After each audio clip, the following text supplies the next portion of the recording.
Long, long ago, in a beautiful kingdom by the Silver Hills, there lived King Alaric and Queen Ismene.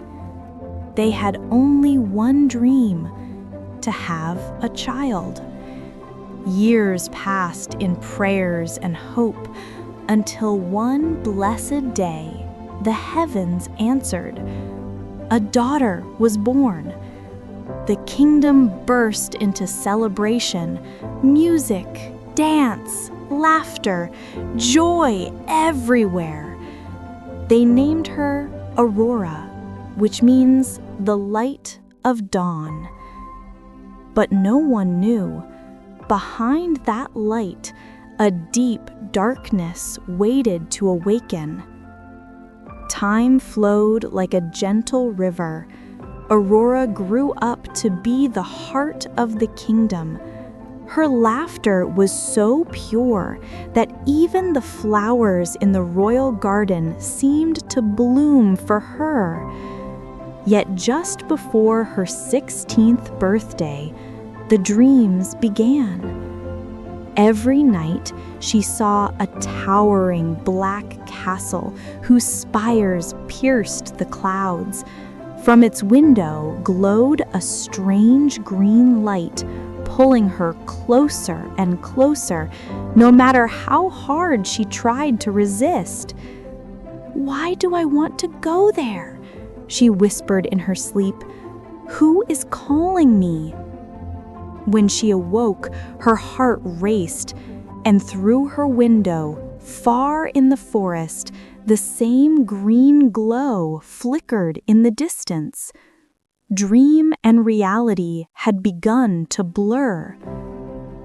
It was no dream. It was a warning. A truth buried for 16 years was about to rise. The next morning, the king and queen sat in silence. Tears shimmered in the queen's eyes. "It's been 16 years, she whispered. "How long can we keep hiding the truth?" The king sighed. "Maleficent disappeared long ago. Perhaps her curse has lost its power." Just then, a cold wind swept through the hall, and with it came a voice. 16 years, and only a few hours left. The royal couple froze. At that very moment, Aurora entered, smiling, her eyes sparkling. "Mother, father, what a beautiful morning! May I walk in the forest today?" "No, not today," the queen said quickly. "You must stay inside." Aurora frowned. "Why? What's going on? You're both acting so strangely." The queen held her hand. "Trust us, my child. Please, today, stay here." But destiny cannot be stopped, not even by love. Aurora felt that same pull again, the call of the castle, the glow of the green light. When the palace grew quiet at noon, she slipped away. Through the hidden path, she ran toward the forbidden forest, the one she had been told never to enter. At first, it was bright and peaceful. Birds sang, sunlight danced on the leaves. She picked wildflowers, humming softly to herself. Then suddenly, the light dimmed, the air grew cold and heavy, the sky turned gray. From the trees burst a flock of ravens, their eyes burning red, their wings slicing through the air. Aurora ran. Branches cracked beneath her feet, her breath burned in her chest.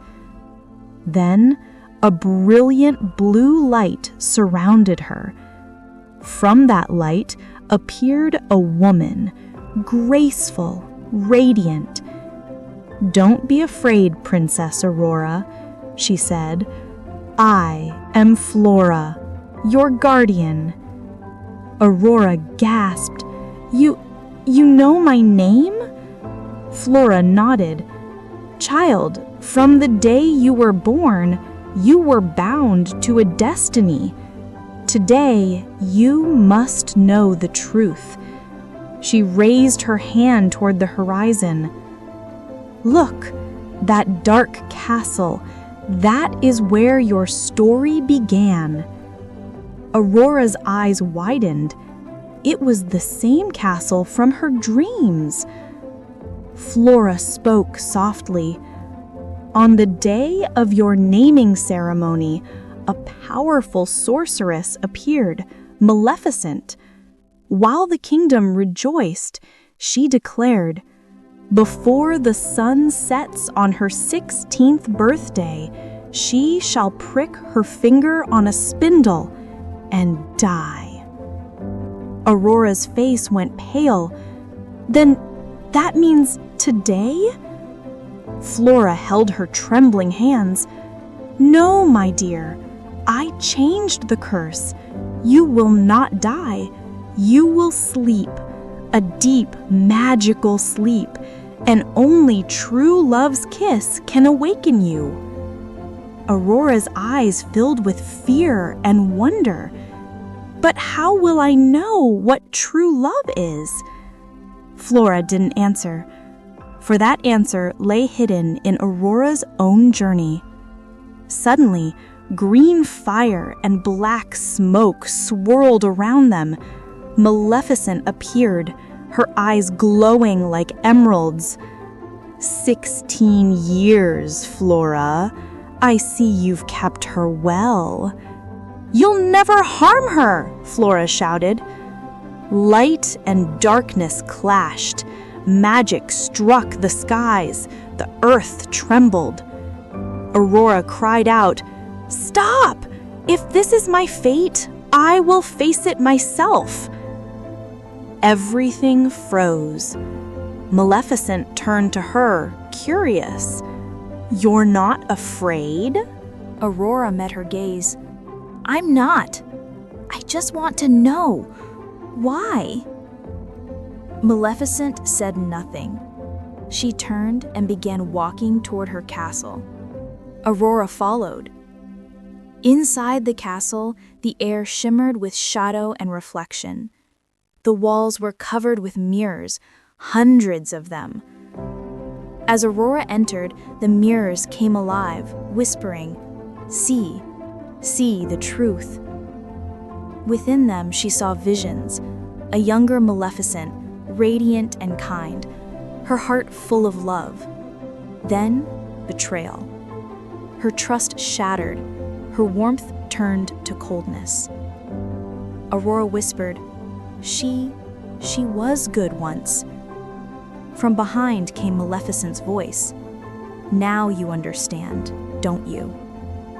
Aurora turned, tears in her eyes. "You're not a villain." Maleficent's eyes softened. 16 years ago, I saw a light in you that I had lost in myself. I wanted you to grow in love, safe from hate. That's why I gave you to the king and queen." Aurora's lips trembled. "You mean you're—" "Yes," Maleficent said quietly. "I am your mother." Aurora's tears fell freely. "Then you didn't curse me?" "No, my child." Maleficent's voice quivered. "It was never a curse. It was a spell of protection. You would sleep only until you found your own strength." Aurora stepped toward the spinning wheel. "If your love is true, Mother, then I will awake again." She touched the spindle. Her eyes fluttered closed. She fell into a deep, timeless sleep. Maleficent knelt beside her, her heart breaking. She kissed Aurora's forehead, a mother's kiss filled with sorrow, love, and sacrifice. "My daughter, awaken." A long silence. Then Aurora's eyelids trembled. She opened her eyes. A gentle smile. "Hello, Mother." Maleficent's lips curved, and for the first time in years, peace filled her eyes. Aurora returned to the palace with two families by her side, one who gave her life and one who raised her with love.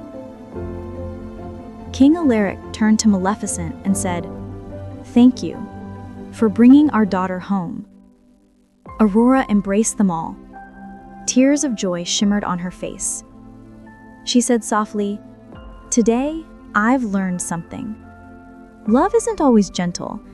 Sometimes love means sacrifice. Sometimes love means protection. And sometimes love means forgiveness." And that, dear reader, is not the end. Because Aurora left us with one truth, that even the darkest curses can be blessings in disguise. They teach us how to conquer fear and how to awaken in our own light. So, if ever your life feels lost in shadow, don't be afraid. Perhaps that darkness is only waiting to reveal your dawn. Final words. Love comes in many forms: soft, fierce, protective, forgiving. But at its heart, it is always light. And no matter how deep the dark may be, light always finds its way home.